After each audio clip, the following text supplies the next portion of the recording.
bringing Israel to the world. This is IBN News. With News of Israel, I'm Susan Michaels. Israel's National Emergency Medical Service has filed a lawsuit against its volunteer-run rival.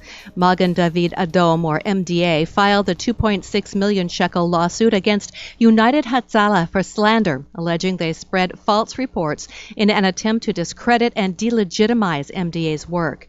The lawyer representing MDA said instead of focusing on their work and on saving people's lives, the defendants are busy telling lies and making deals. Reports say the lawsuit is against the organization as well as personal suits against the president and founder, the CEO, and the spokesperson.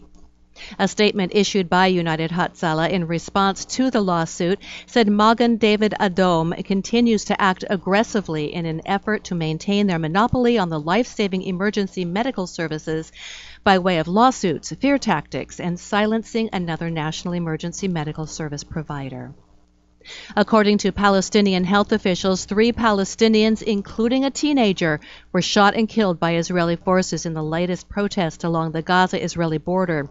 The IDF reports that around 8,000 Palestinians gathered near the border fence Friday, a few of which burned tires and attempted to throw an explosive device into Israel. A military spokeswoman said troops responded with riot dispersal tactics.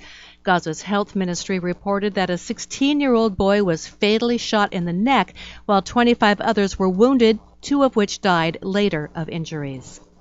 U.S. President Donald Trump last week announced the withdrawal of all U.S. troops from Syria, although Israel Defense Forces Chief of Staff said it shouldn't be exaggerated because it has little relevance on Israel's activity in the area, as Israeli military has been operating on its own in the war-torn country for decades.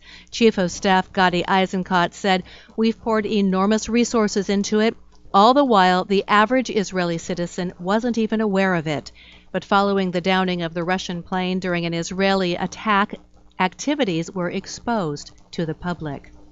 And despite hours of debate and censure from numerous countries, the UN Security Council has failed to condemn Hezbollah's terror tunnels, which run from Lebanon into northern Israel, even with the understanding that a 5-point attack on Israelis was planned in the Galilee by the terror group. I'm Susan Michaels. IBN, Israel Broadcast Network.